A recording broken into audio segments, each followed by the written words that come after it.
Yo estaba muy aburrido, uno miraba esas casas y venía hasta la lágrima a uno. El terror es una cosa increíble, yo. Increíble.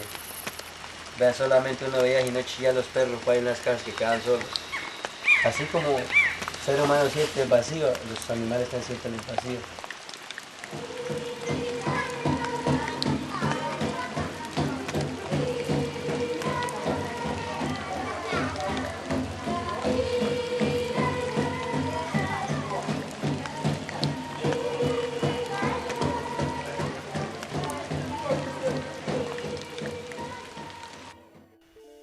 Yo creo que la masacre del Naya le reveló al país un cúmulo de injusticias que se han cometido con las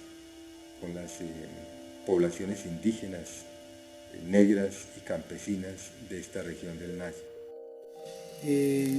Esta masacre, lo que se conoce como el caso Naya, para nosotros es una serie de hechos y sucesión de gravísimas violaciones a los derechos humanos ocurridas entre los años 2000 y 2002, cuando se dio la irrupción de grupos paramilitares en la región del Cauca y especialmente en el norte caucano. La información que nosotros hemos podido recaudar es que alrededor de 450 personas, miembros de la YAUC, al mando de varias comandantes de la zona, ingresan hasta donde les permitió la carretera y luego inician un recorrido siniestro por toda la región del Alto Naya, por Patio Bonito, La Fatigosa, el Playón, y hay un discurrir de muerte y amenazas y desplazamientos contra la población civil que terminan finalmente con un homicidio múltiple de por lo menos 21 personas que están debidamente registradas y sus cadáveres se registró la diligencia de levantamiento por parte de la Fiscalía General de la Nación. El resto de personas, pues de cadáveres, quedaron prácticamente en los abismos, porque los asesinaban y los tiraban al abismo. Otros que asesinaron en el puente de Riomín, los asesinaban y los tiraban al río. El río se los llevó. Nunca se ha podido saber cuál fue el número exacto de víctimas. Claro que por los abismos ellos vían rastros de sangre, o sea, como pues fuera que habían arrastrado gente y lo hubieran tirado por esos abismos. Y encontraban ropa así como toda arrancada, botas por ahí tiradas, en esos, cerca de esos abismos, porque pues uno abajo de esos abismos uno no podía ver nada porque eso era unas partes muy profundas. Día a día los muertos reales dejan constancia para la historia que el silencio que impone el terror paramilitar también mata. Es la muerte de la memoria, de la historia, de la identidad. La masacre fue muy cruel, la gente como que traía mucha rabia. Después de matarlos los cogían y los descuartizaban con las motosierras. Hubo gente que la fueron matando por pedazos. Le quitaban un brazo, le sacaban un ojo, le quitaban una pierna, sin matarlo. Porque la orden era que saliéramos ese día. Ajá. Y si no salían, nos mataban. Y pues uno asustado, ¿qué más? Nosotros solamente hicimos esconder los víveres. Los pocos víveres que nosotros teníamos los escondimos al monte. Claro. Así sea que de pura, pero esto más no le damos gusto de comer. Habían unas mujeres que iban descalzas y al transcurso del camino, bien arriba, habían encontrado unos muertos. ¿Saben dónde están las cruces más allá arriba? Ahí encontramos al finado Gilberto y a otro. Sí. Al finado Guillermo. ¿Sí? Guillermo, sí. Y a otro. ¿Y esos? Al final no me acuerdo cómo es que llama, hombre. Entonces a esos fue el que encontraron ahí. Y a uno de ellos le quitaron las botas para poner las muchachas esas que vivían ahí en el crucero. Y les quitaron las botas a los muertos para ellas poder salir. ¿Sí? Que fue que desaparecieron muchos arrieros también.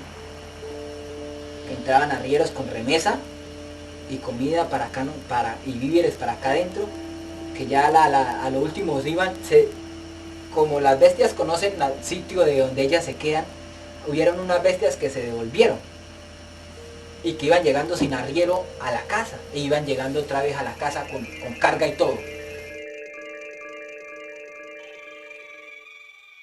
¿Dónde quedan las palabras que pulsen este dolor en las vocales del aire? No hay palabra, no hay silencio. Solo nos queda el dolor que nadie sabe nombrarle. Solo nos queda el aliento donde nadie tiene rostro, que nadie sabe mirarle. Solo nos queda la nada, donde nadie es innombrable. Entonces ella dijo que prefería que la mataran, pero que ella no iba a quedar callada. Entonces donde ve que la desgollaron, junto con el marido. Ahí mismo lo cogieron y lo mataron. No le preguntaron nada, que para dónde iba ni nada. Y también en el placer a un muchacho le hicieron la ruta rusa como 4 veces.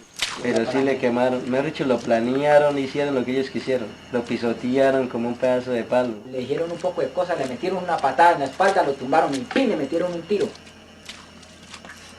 Hay un man de esos que cogió, y como lo vio que todos están amontonaditos ahí, cogió y desaseguró el fusil. ¿Cierto? Desaseguró el fusil y los iba a extenderlos a era todo. Porque el man desaseguró y de una vez él lo estaba apuntando era para todos los que estaban aquí en la cancha. Ellos les dijeron que estaban de buena, que tenía una teta de leche y la otra de sangre. Y que en esos momentos lo habían cogido a él en la teta de leche. Y ahora la guerra es con nosotros los civiles porque el grupo armado, todos Todos la achacan a nosotros. Que todos tenemos culpa. Si uno sale afuera a traer los víveres, Como guerrilleros. sí, que todos somos guerrilleros. Que hasta actualmente, que ya vamos a cumplir, o que ya cumplieron 2 años y medio casi, hasta ahora hay familias allá afuera que preguntan por familiares acá adentro, que nosotros ya hace tantos años que no sabemos de ellos, y nada, únicamente supimos que ellos cogieron la trocha arriba, una Semana Santa, y que no se volvió a saber más nada.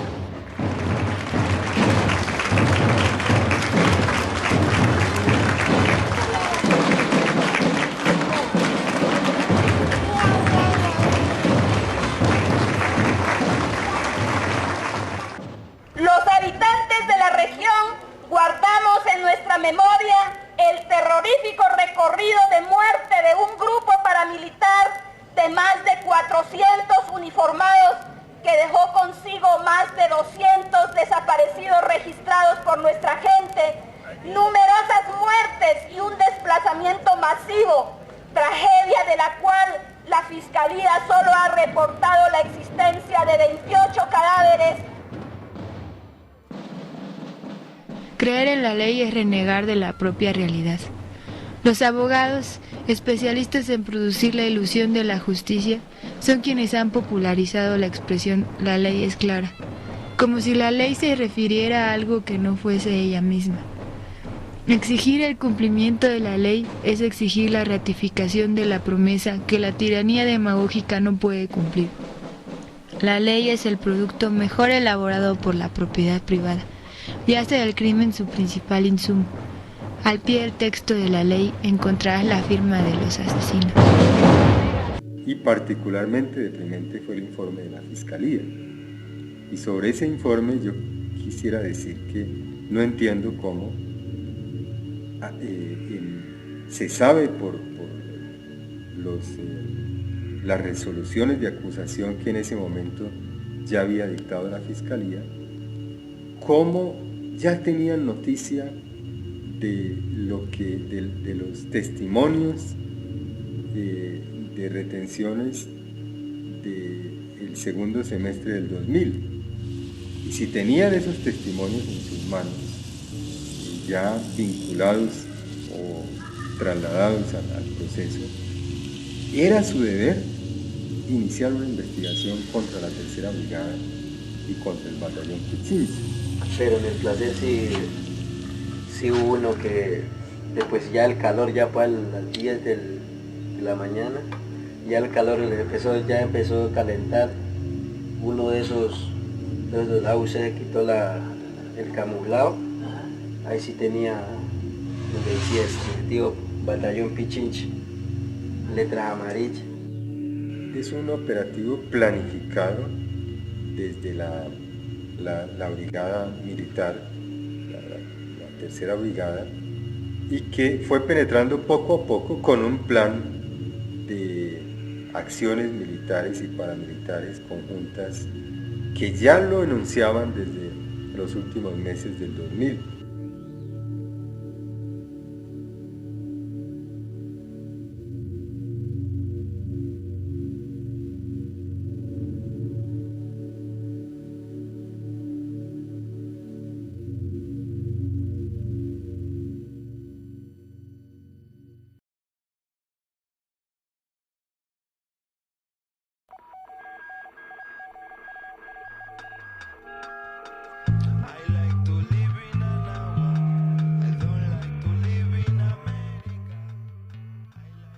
Ahí donde no se sabe si es el mismo ejército que lo mata a la población civil o es los AUC, ahí donde uno queda loco. Ajá. Porque aquí están los AUC y más allá está el ejército y nadie hace nada.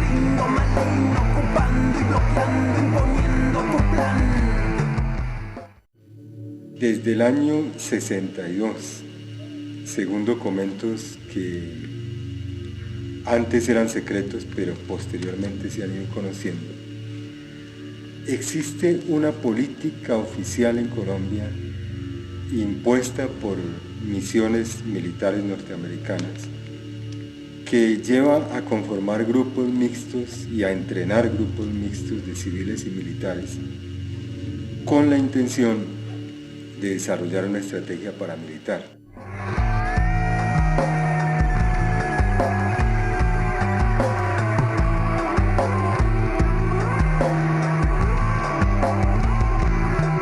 El sistema te condena eslabón por eslabón, encadena tu ilusión, buscando la pieza del rompecabezas que nunca termina. La historia se repite en América Latina. Esta democracia miente, el pueblo sagrado es dejado a un costado, acusado y olvidado, esperando el momento de ser rescatado. Gringo maligno, enviado de Satán, gringo maligno, ocupando y bloqueando, imponiendo tu plan. Este documento, que fue secreto del año 62, le obliga al gobierno a formar grupos mixtos, pero dice muy expresamente que es para desarrollar acciones terroristas paramilitares, lo dice con esas palabras textuales, contra los simpatizantes del comunismo. Los simpatizantes del comunismo siempre han sido las organizaciones y los sectores de oposición al Estado, las organizaciones populares, sindicatos, organizaciones campesinas, etc. En América Latina reina el terror y no es por error. Es palabra de Dios y lo dice el patrón. El apoyo a la población civil es básico. Y en estos manuales ya ellos empiezan a fundamentar cómo la población civil debe estar involucrada en la guerra. Ahora, la guerra la va a ganar el que tenga el apoyo de la población civil. no solamente como participante en la guerra, es decir, en la lucha armada, a través de estos grupos auxiliares del ejército, sino también como blanco principal de la guerra. Allí se dice claramente que la guerra moderna, la guerra contrainsurgente, es una guerra contra la población civil. Entonces, ustedes tienen que alinearse uno a los dos lados. Yo no pude decir que ustedes pueden permanecer neutrales. No, ustedes no pueden permanecer neutrales. Ustedes tienen que ser o son de la fuerza pública, o son del Estado, o son de los malos. Tienen que decir de qué lado son. Porque si son de los malos, entonces ¿qué hacemos aquí? Y si son del Estado, tienen que colaborarnos a nosotros. O sea que el paramilitarismo está diseñado como una fuerza auxiliar de la fuerza militar para en una guerra irregular poderse saltar todas las barreras legales y éticas de la guerra. Y yo creo que ese papel lo ha cumplido a cabalidad en Colombia. Yo soy un defensor de los derechos humanos.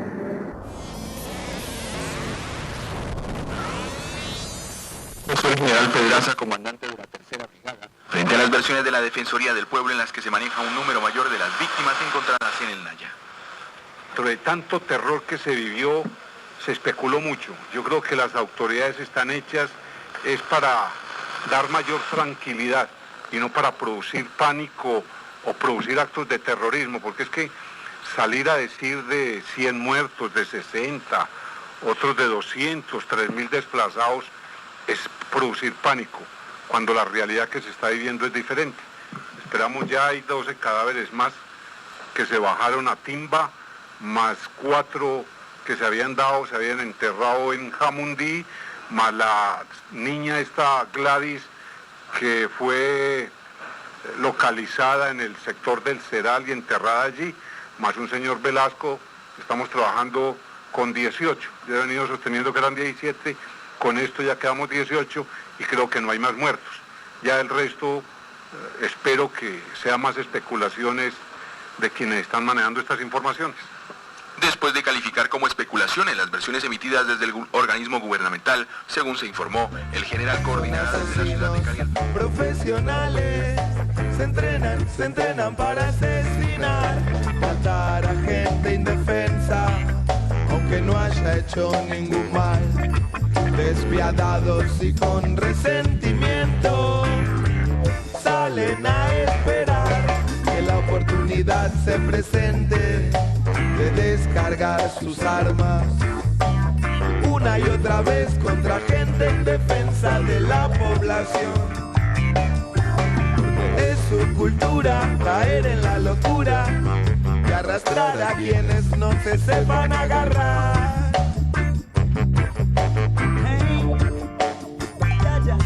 Ya no me dejará caer, ya no me deja, nunca más, no, ya no me deja, dejar de caer, no, ya no me deja, no me dejará, no, asesinos, asesinos, asesinos, asesinos, oh, oh, oh, yeah, killers son, why tonight.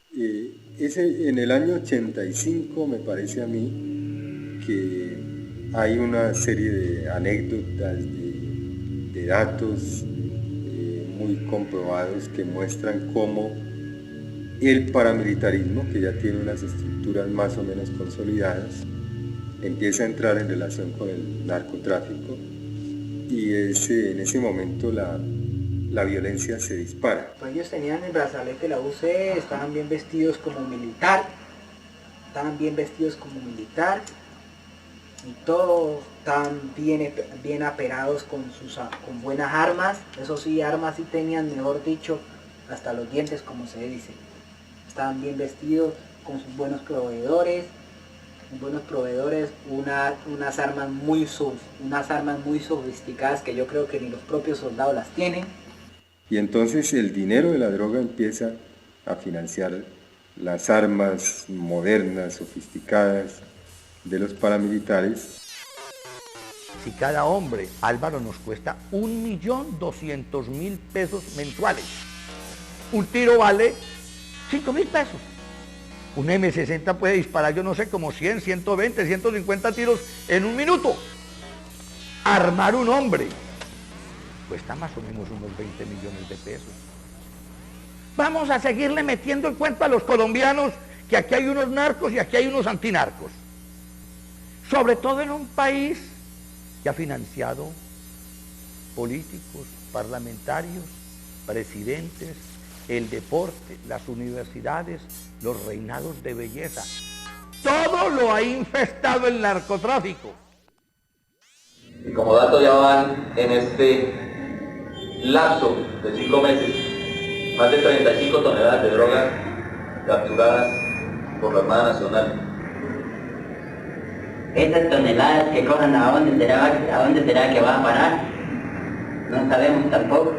De las cuales casi el 30% saliendo del área ahí del Naya, del Tuquí, más abajo hacia el Guarda. Esa sindicación de que la comunidad es narcotraficante, es guerrillera, han argumentado y con unos argumentos totalmente falsos, han venido queriendo el vaciamiento y el desalojo de todas las comunidades en general. Sí, en el 94 fumigaron la región del Naya. Fuimos muy afectados porque se nos murieron 28 niños. Se nos murieron también, como fue, cerca de 300 reses. Más o menos unas 150 mulas, entre mulas y caballos. Se nos morían todos los animales de patio. Arrastran y queman culturas enteras, sí. Arrastran y arrastran hasta la miseria, hasta la desesperación.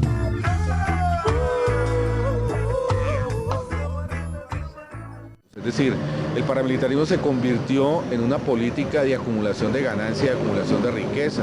El paramilitarismo se convirtió no solo en control territorial, sino en una daga permanente contra la población para que no pueda protestar, para bajar salarios, para imponer toda una política de ajuste. Hoy el modelo económico no se podría imponer por fuera de la guerra. Hoy Plan Colombia es decisivo para la imposición del ALCA. Hoy el Estado del Estatuto Antiterrorista y el Estado de la expansión de las redes de informantes y de la política de seguridad democrática en general es el Estado que posibilita la imposición de los planes de ajuste del Fondo Monetario Internacional y la apropiación de los recursos naturales en los territorios.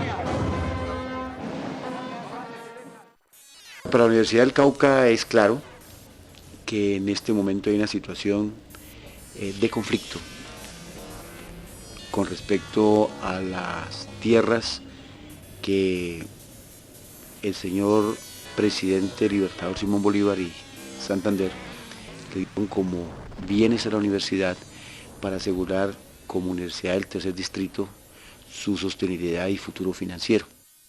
El título original de la universidad es el decreto del general Santander, en donde se otorga un derecho minero, no sobre el suelo, un derecho minero. Y eso está consignado, tenemos el decreto y está en el informe jurídico. Hoy en día el conflicto radica en que grupos humanos, desplazados incluso desde la época de la violencia, conocida pues como la época de la violencia, fueron asentándose en esta región. Se dice que los primeros pobladores del Naya fueron primero indígenas que vivían en este territorio.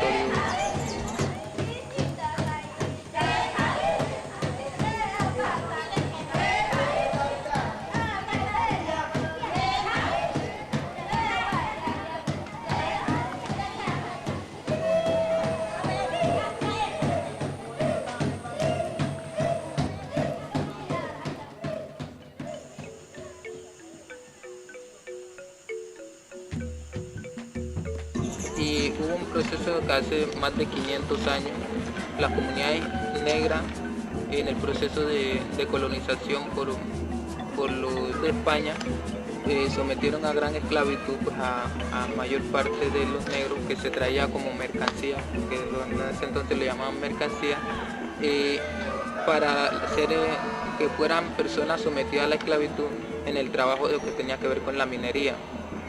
Esto es importante porque para abordar cualquiera de las situaciones que se están presentando sobre el Naya, no importa qué discurso vamos a tocar o qué discurso se toque que tenga relación con el Naya, está atravesado por unos intereses económicos, por unas relaciones de dominación, que en este caso son relaciones de exclusión, y por fenómenos de violencia, entendida la violencia no como el ejercicio o el uso de las armas sobre una población específica, sino como una relación a través de la cual se niega la existencia del otro.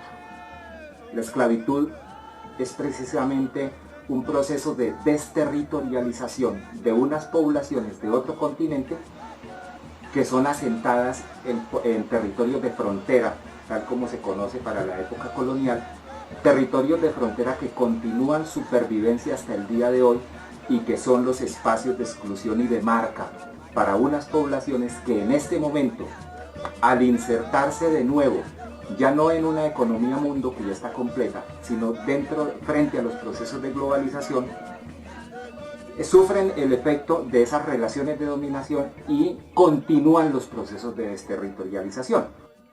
Sabemos que allá hay grupos humanos, la universidad ha podido estar en distintos momentos allá, grupos humanos desde indígenas, afrocolombianos, y lo que comúnmente se denomina colonos, que no son ni indígenas ni son afrocolombianos, sino que hay gente que se desplazó y que encontró allí un lugar para construir un proyecto de vida, pero hay algo que los une y es lo de la territorialidad. Y en la territorialidad está lo de la titularidad de estos terrenos. Cuando ustedes quieren apropiarse del territorio, ¿qué es lo primero a que apuntan? ¿Qué es lo primero a que apuntan? Para que digan que el territorio es de la gente de acá. Legalizar. Es la apropiación legal, es tener los títulos. La comunidad no necesita nada más. En las distintas conversaciones que hemos tenido con ellos, fundamentalmente las de tipo escrito, ellos han sido muy insistentes es en la titularidad de los terrenos. Y de alguna manera, con títulos o sin títulos, nosotros seguiremos cuidando esos territorios.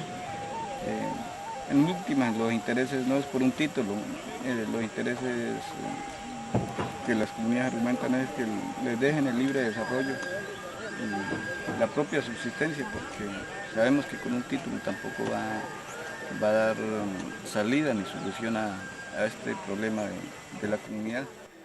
Que no vienen ahora los intelectuales a decir que es que estas comunidades tienen que avanzar en sus procesos de apropiación territorial hoy, es que llevan cientos de años allí asentados. Me interesa señalarlo porque cuando estas poblaciones son traídas por los esclavistas, como están señalados allí, por ejemplo, los mosqueras, los arboledas, etc. Estas personas viajan con su cultura, es decir, no, son desterritorializados, pero hay muchísimos estudios que nos señalan cómo sus mentalidades pues están allí, ¿sí? Sus visiones, sus miradas, sus maneras de ser, de hacer, de vivir, de existir.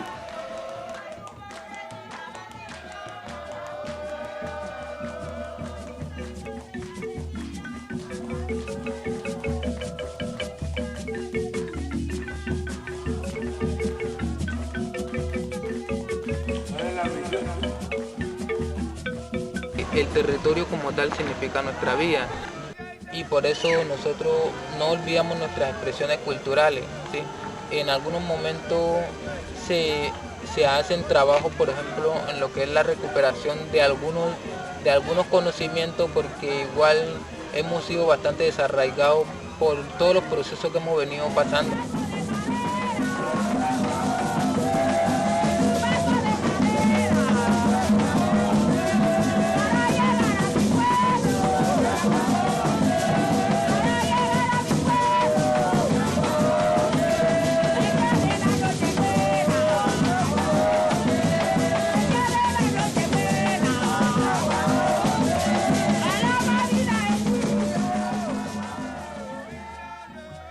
través de la manifestación cultural nosotros expresamos en algunos momentos lo que queremos en nuestro territorio, lo que nosotros soñamos,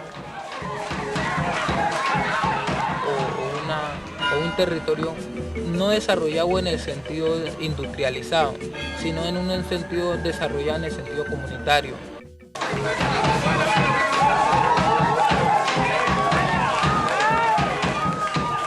Donde los procesos de producción no sean unos procesos de producción con una mentalidad de exportación o de globalización, lo que nosotros llamamos intercambio de productos, lo que llamamos trueque, de que si yo produzco en la parte alta, producen plátano, nosotros podamos intercambiar, decirle nosotros producimos pescado y entonces le damos pescado. Que permita a nosotros poder decir, estamos en el territorio porque tenemos asegurada nuestra salud, tenemos asegurada educación, una educación propia, autónoma desde los conocimientos ancestrales, pero que sea un territorio netamente dirigido, controlado y ejecutado solamente por las comunidades indígenas, campesinas y afrocolombianas, donde estén plasmados sus sueños, que nuestro proceso lo adelantamos y lo ejecutamos dentro de nuestro territorio, porque es una forma de manifestar nuestra resistencia. Para nosotros la expresión cultural en varios sentidos es una forma de apoderarnos de nuestro proceso de lucha.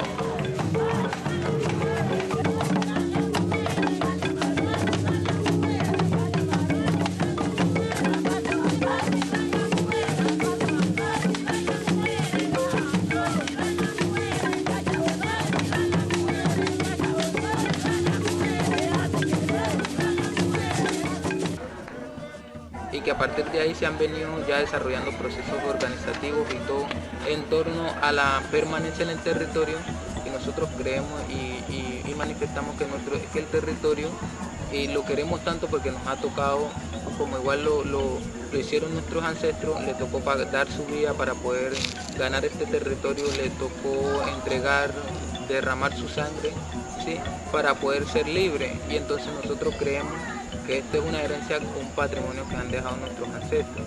El rector de la Universidad del Cauca diciendo que las personas son desplazadas, o como algún otro funcionario de la Universidad del Cauca plantea que son invasores, de la misma manera que la misma Universidad del Cauca en el pasado, en la época colonial, los señalaba como terrasgueros. Entonces hay una serie de nominaciones que lo que hacen es legitimar las relaciones de dominación, o poner en escena relaciones de dominación que hoy en día podemos denominar como relaciones de exclusión, que es la negación del otro y que es el acto fundante de todos los tipos de violencia.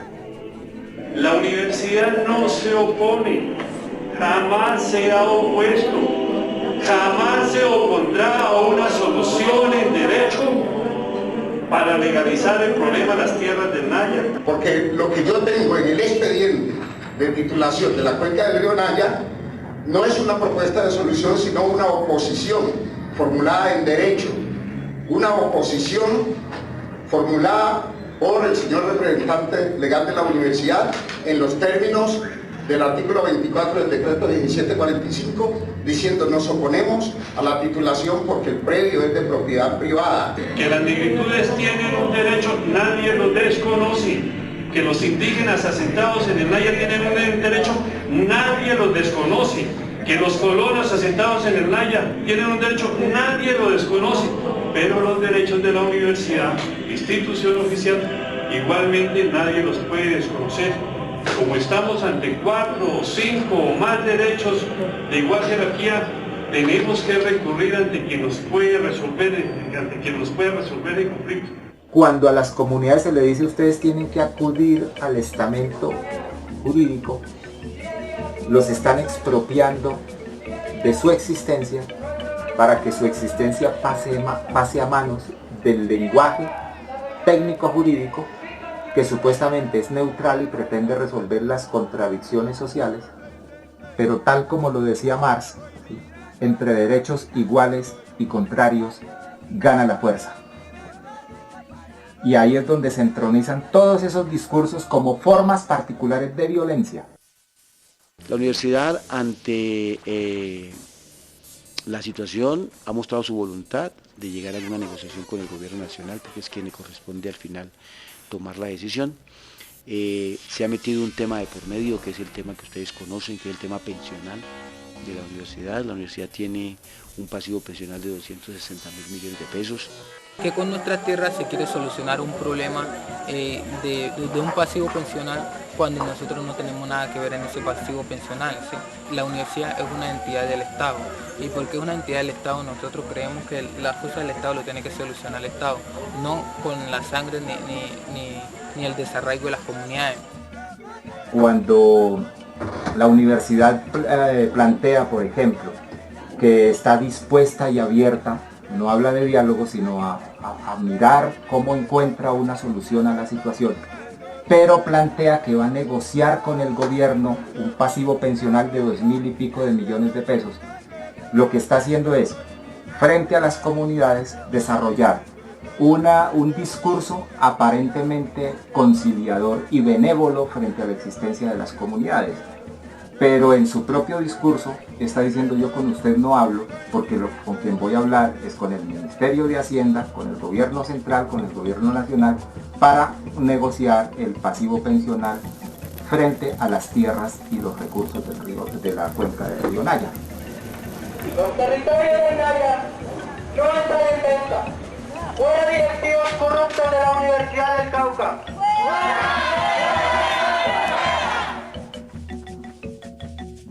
Y nosotros lo reconocemos y siempre lo ratificamos, que nosotros somos dueños legítimos del territorio. Hoy en día sobre estos territorios se continúa ejercitando una dominación legitimada a través de los procesos de producción jurídica, no solamente a través de escrituras, sino a través de leyes, ¿sí? Desconociendo que estas poblaciones que primariamente fueron desterritorializadas del África y llevadas forzosamente en este caso a la región del Naya por los esclavistas de Popayán, están sufriendo en este momento también el mismo proceso, un desconocimiento de su historia, porque es mejor generar un olvido frente a los procesos reales de dominación que se han realizado sobre estas poblaciones, para poder de nuevo autolegitimarse, arrojando a estas poblaciones a procesos jurídicos que nada les va a resolver su situación, de su identidad, de sus procesos de territorialización que han desarrollado a través de centenares de años. La masacre del Naya es recordada con dolor por nuestros 3 grupos étnicos de la zona: las comunidades afrodescendientes, los campesinos mestizos y los pueblos indígenas Nasa y Eperaras y Apidara, asentados en estos territorios ancestralmente, los cuales hemos debido disputarnos la propiedad de la tierra con proyectos multinacionales, empresas mineras, madereras, hacendados, narcotraficantes y hasta con la misma Universidad del Cauca, institución que comercializa los recursos naturales en nuestro territorio. Como la Universidad de Estado,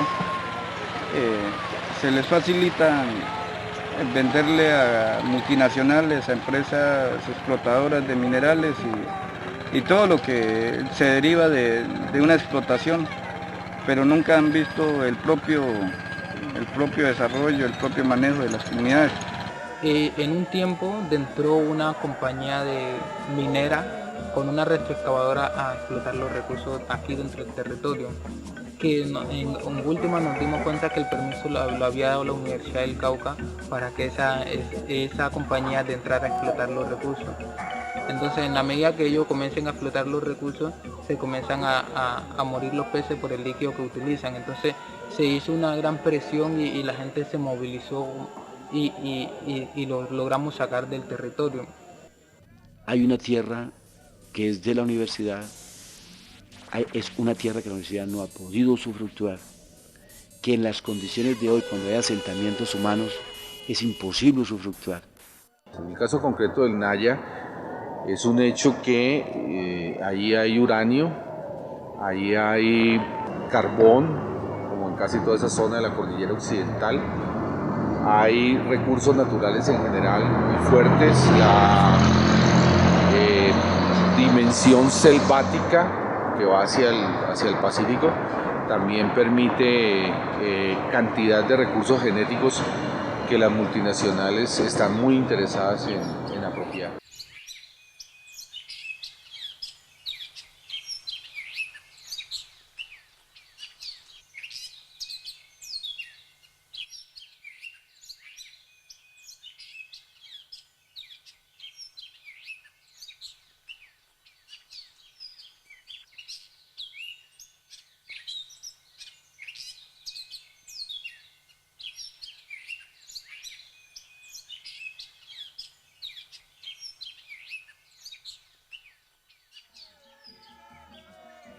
Uno de los botines hoy en día ya no es simplemente la minería y la mano de obra esclava de la época colonial, sino que son todos los recursos naturales, los ecosistemas, la biodiversidad que tanto le interesa a través de las patentes a los Estados Unidos.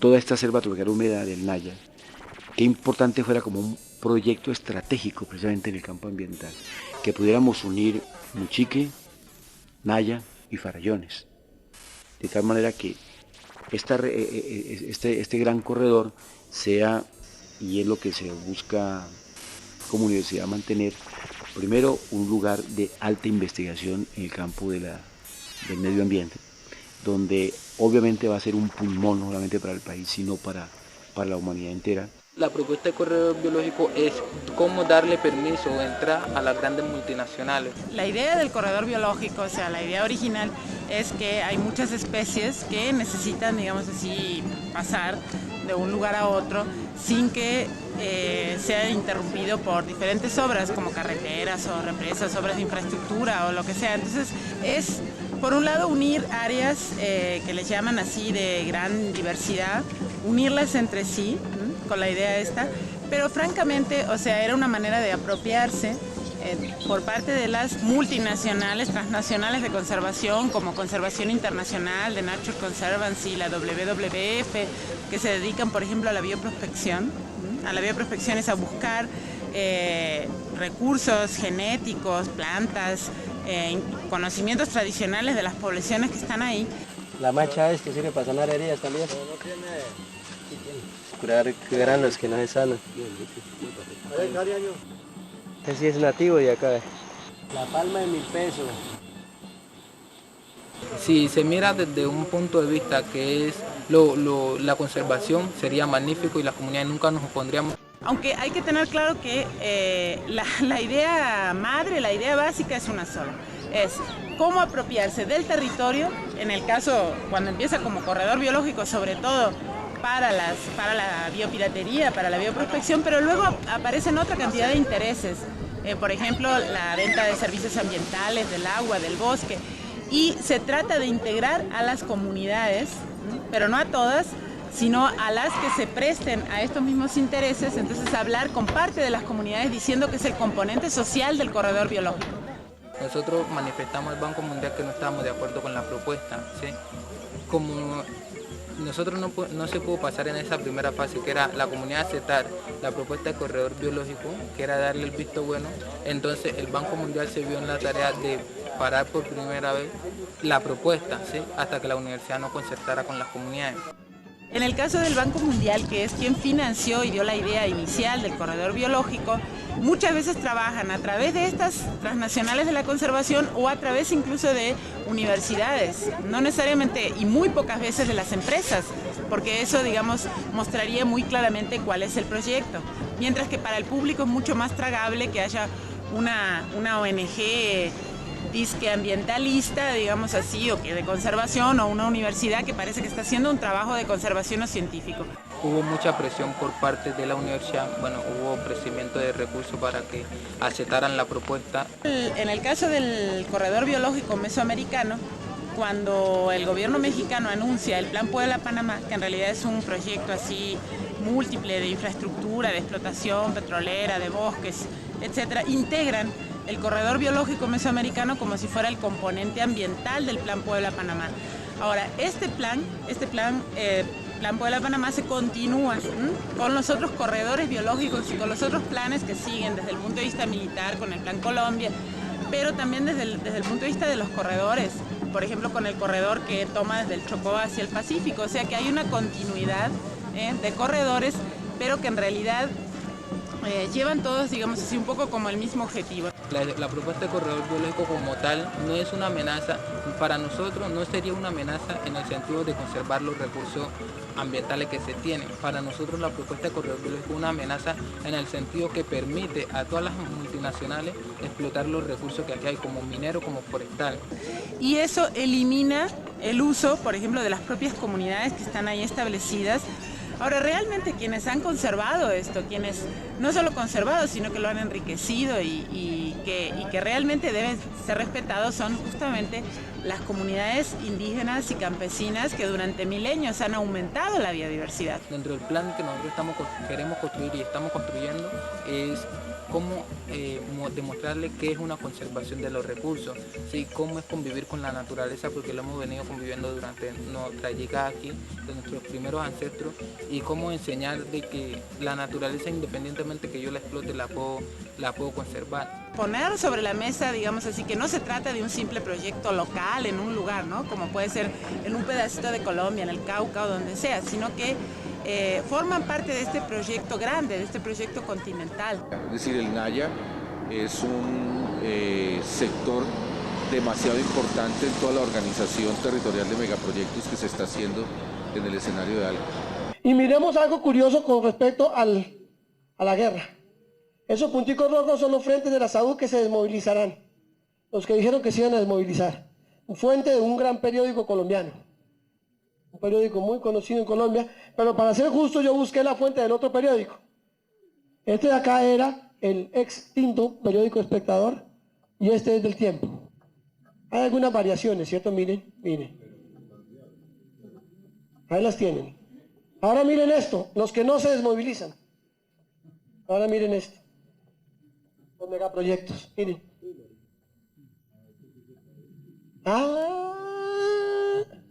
¿Será que no se desmovilizan precisamente los territorios donde están construyendo los grandes megaproyectos? En donde todavía no se tiene unidad del suelo, en donde todavía no se puede hacer las transferencias como las regalías de oro entre el sur de Bolívar y el sur de Córdoba.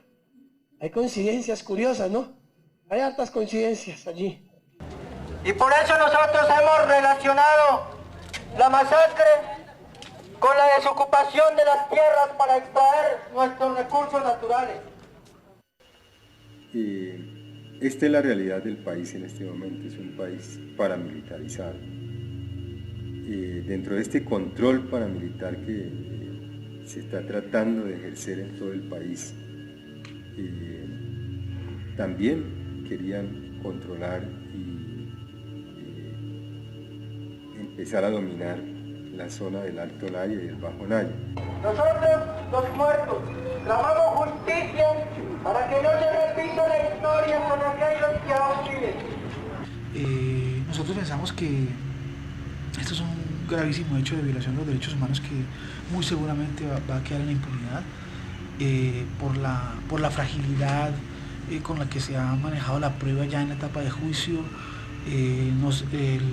Los principales testigos han vacilado, algunos de ellos han retirado sus declaraciones iniciales. A pesar de tener elementos suficientes en el proceso, no han iniciado una investigación contra los autores intelectuales que están en el Estado. Y lo que sí es, digamos, absolutamente evidente es que frente a las autoridades civiles y militares de la zona que tenían la responsabilidad por el control militar y de la protección a la población civil, sobre esas personas no se ha adelantado ningún proceso. En los organismos de derechos humanos hemos seguido a través de los expedientes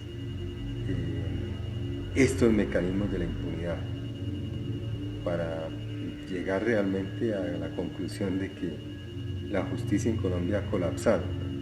Aquí realmente ya no hay justicia. Es una justicia completamente corrupta y no vale la pena realmente acudir a la justicia para que se sancione a los culpables de todos estos horrores, ni para que se repare a las víctimas, ni muchísimo menos para que se establezca la verdad de lo acontecido. Yo creo que nunca, ninguna verdad está más lejos de la verdad real que la verdad procesal, la verdad que se confecciona en los expedientes judiciales. Correcto, la impunidad siempre ha sido un elemento decisivo por parte de las élites para tener también un control sobre la población. Una de las características centrales de la negociación con el paramilitarismo es precisamente la impunidad. Lo que se está definiendo es que no haya sanción de ningún tipo, menos cárcel, no haya ni siquiera indemnización a las víctimas, en el caso concreto de la negociación con los paramilitares. Allá acude el desmovilizado y rinde una versión libre y espontánea. Dice, yo cometí esto, yo cometí lo demás allá o no cometí eso. ¿Cuánto es la pena efectiva? De 5 a 8 años la pena efectiva. Luego de la condena, el IPEC determinará el lugar de prisión, que podrá ser en el país o en el exterior. Una vez el condenado pague sus penas, recupera varios derechos. Reincorporación a la vida civil significan plenos derechos para estar dentro de toda la actividad electoral para aspirar a las diferentes corporaciones públicas. Exigimos justicia para los culpables de la masacre del Naya de abril del 2001. Exigimos.